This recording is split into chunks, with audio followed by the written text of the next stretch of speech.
Alright. So I intend on doing some electrical filaments because I've seen a lot of people dying doing cormorants, even as a duo. So I want to try and find a way to let people do it solo in tier 0 with a very, very simple fit. It's a coercive fit, but this will work for most of the T1 destroyers, like the Coercer, Cormorant, Catalyst, and whatever the Minotaur version is, Thrasher maybe? Yeah, the Thrasher. I don't have any Minotaur ships. But it's a very simple fit. Lots of guns, little cap battery for some extra capacitor. Ignore the fact that it's not cap stable. In electrical filaments you get capacitor bonus, which I think it shows when you're in the Abyss side itself. So we will be cap stable on electrical filaments. We got an afterburner just to keep our traversal up, because that's most of the tank. Faster when moving compared to how fast their guns can move, basically. We got armor rep because you can't just speed tank everything in a destroyer, at least not with a basic afterburner, I guess. I put a lot of capacitor control circuits here for the extra cap. I don't think I would actually need this many, but I am higher skilled up on capacitor skills. I'm not actually sure what they are, to be honest. Engineering? Yeah, kind of high. So you might need all three. If not, there's, I guess you get a auxiliary nano pump. These would be good. These increase the amount small armor repairer does. If you did this, it's what is it now? It's 106. Without it, it's 92. So it's what? I can do maths, right? 14 more? Doesn't seem like that much, to be honest. But it can be, you know, difference between dying, so it's always worth checking. Last thing is heat sinks. Again, these are just meta heat sinks, compact ones. Again, I really don't need to use these. I could use Tech 2, but I wanted to make it as simple and cheap as possible. It's 13 mil is the loot. If I simulate it, then we can. Actually, I don't think I can get rid of that. I think if I could go through here, I might be able to show it. I just go to this one. No, this one. Yeah, it's only 4.3 million, and you can swap the armor rep 2 for an armor rep 1. It probably won't be too much of an issue. There might be some waves that are a little harder, but we'll get into that if we come across one. Yeah, very simple fit, very cheap. You can earn it back very quickly. Important to bring standard and multi-frequency crystals for your guns, or depending on what you're using, antimatter charges for close range, and whatever the long range variant is. I think it's what, tungsten? I don't know how to spell. Whatever. Here we go.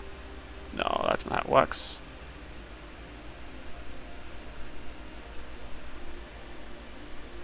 Yeah, tungsten I think is a longer ranged one. Yeah. Pretty much a longer ranged ammunition. Doesn't need to be the longest range one, but you can, like I just showed, you can find it out here. Yeah, antimatter is your close range, high damage. Ammo, you can find them for all of the ammunition types. Projectile ammo.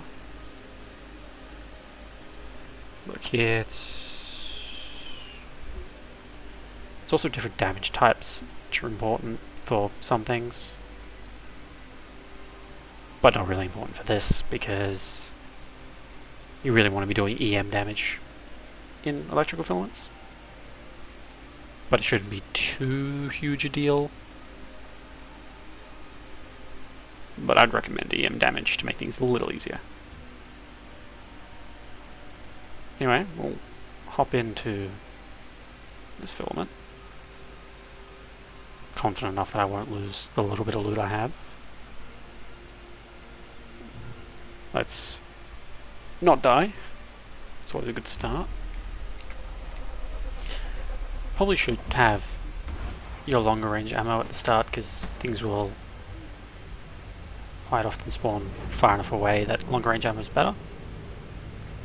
Okay, so if you hold Q, you can do this radius move. Just left click once, move up and down, left click again. It's better than just clicking orbit, because you want to keep your traversal up. It's 33 kilometers, I'm so not used to flying destroyers. But yeah, keep your traversal up. Fire as quickly as you can. Not on that, that's not helpful. This is a very useful room because this structure here will damage drones, and because these are rogue drones, they kind of just run into it and die. So this is probably one of the easiest rooms you can get. But this structure doesn't always spawn.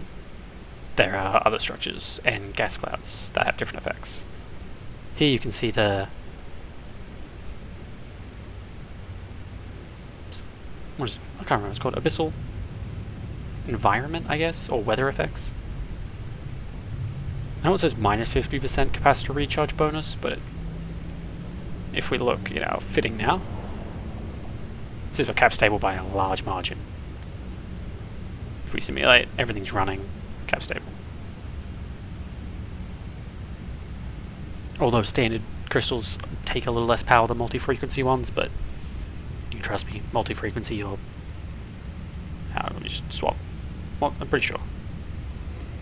Yeah, still very cap stable. Huh. Anyway, almost a million. Not bad. Very easy room though. Not one of the ones you've got to be careful about.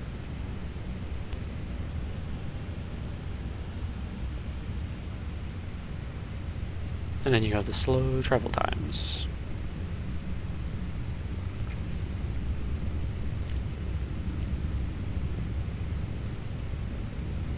I normally run higher tier Abyss, but I have a higher tier Navy issue coercer that I use.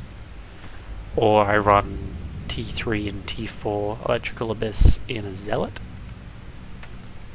But that'll take a little bit of grinding to get up to.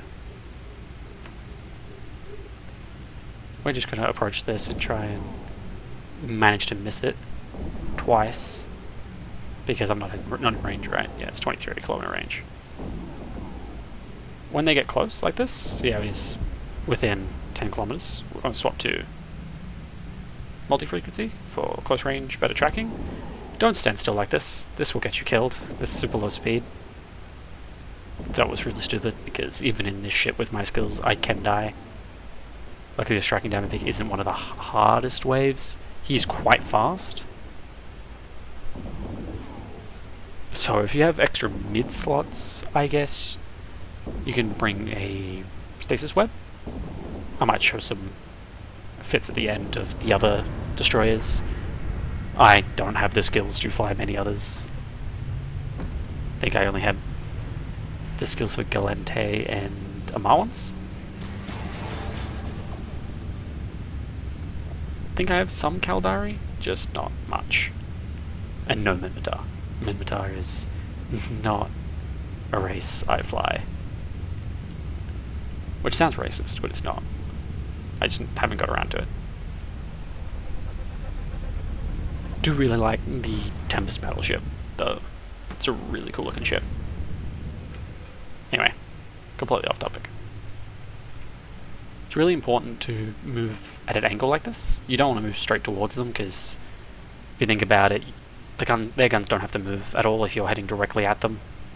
Or if they do move, it's very small amounts. Should have paid attention. He's really close now, so we'll just stick with this. This is one of the... I think it's this one? One of the harder waves? Yeah, a lot of the EM resistance. This is taken down quite a bit by the minus 30%. Might not be this one. I think it's... the step up from this guy is quite tough. And he can hurt if he gets close to you like that. I think the harder one has a web, which is what makes it hurt so much. Because the web will slow you down, which lowers your traversal, which in turn increases the amount of damage you're taking. Tranquil Abyss isn't terrible, and you don't need to use electrical ones, like electrical filaments. I use electrical because I like the cap bonus, which allows you to be stable, which means once I lose my shield, I could just continuously run the armor repair without having to think about it. You do not need to be cap stable at all.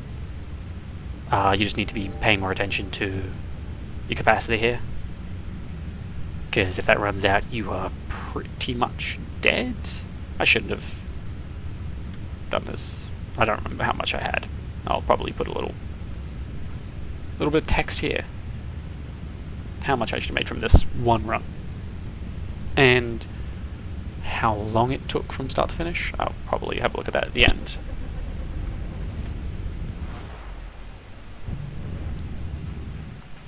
And we're done. I probably could have checked it just then. So I thought I would discuss the other destroyers that aren't Amar, in case you are flying, you know, a different race's T1 destroyer. So this is a cormorant fit that I would use. Well, probably wouldn't use because my destroyer skills in Kaldari and the rest aren't great. But it's pretty simple. We got 125mm prototype course guns for all the turret slots, and because the ship has a missile slot, we've got TE2 100 amp light missile launcher, which I forgot to give missiles. Give an Inferno, I think. Yeah. We got 2 small regolith shield extenders, because this is a sort of a buffer fit destroyer, which is kind of odd, but it works well. I've run a few, I think it's exotic filaments for this, because the kinetic damage should be Scourge light missiles, not Inferno. But yeah, the kinetic damage resistance debuff that the exotic filaments get pretty much increase your applied DPS. So I got the shield extenders, and then 1MN monopropellant during Afterburner. You can use Afterburner 2 or the compact version. It's not a big deal.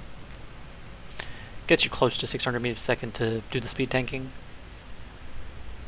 You've got 2 magnetic field stabilizers, which are just pretty much damage buffs to your guns, getting you to 162.5 DPS. For rigs, we got EM shield reinforcer, small hybrid burst accelerator for the DPS because it's fire rate, and defense field extender, which just increases shield HP. Next, we've got the Catalyst, which is the Galente destroyer. I again have forgotten to give it charges. It doesn't have missile launchers, so it's just the Gorse guns all the way around. It's a little less DPS, but this one has only 2 mid slots, but 3 low slots. So we got cap battery, we've got monopropellant afterburner, which is pretty much the same. Damage control, which is good at giving a little bit of bonus to all your resistances. If you look here, it gives 10% to all your armor ones, which is what you're mainly going to be tanking with this ship. Got magnetic field stabilizer for the DPS, and then small armor rep 1, just to give you that little bit of extra tankiness. Auxiliary nano pump, which increases your rep amount. Kinetic armor reinforcer, because you're going to be taking this into exotic, which will lower your kinetic resistance, which you don't want happening, so this buffs it up a bit. And the burst aerator for the extra DPS. The last one is the Thrash of it, which I do not have the skills to use, so DPS will be terrible. I think it's, yeah. This one you'd probably be doing it in Firestorm. Actually, you could probably do this in many places. Maybe one that ups your shield, was this shield amount? I can't remember what that one's called off the top of my head.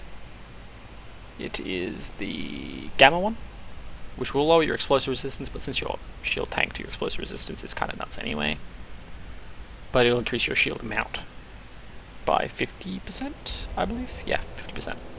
But that's for you and the enemies, so you'll need to hit them a lot more.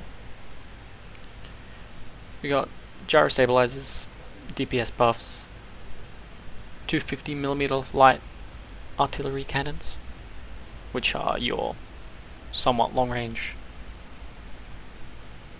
small projectile weapons, which I don't have the skills for, which is why the DPS is kind of lackluster.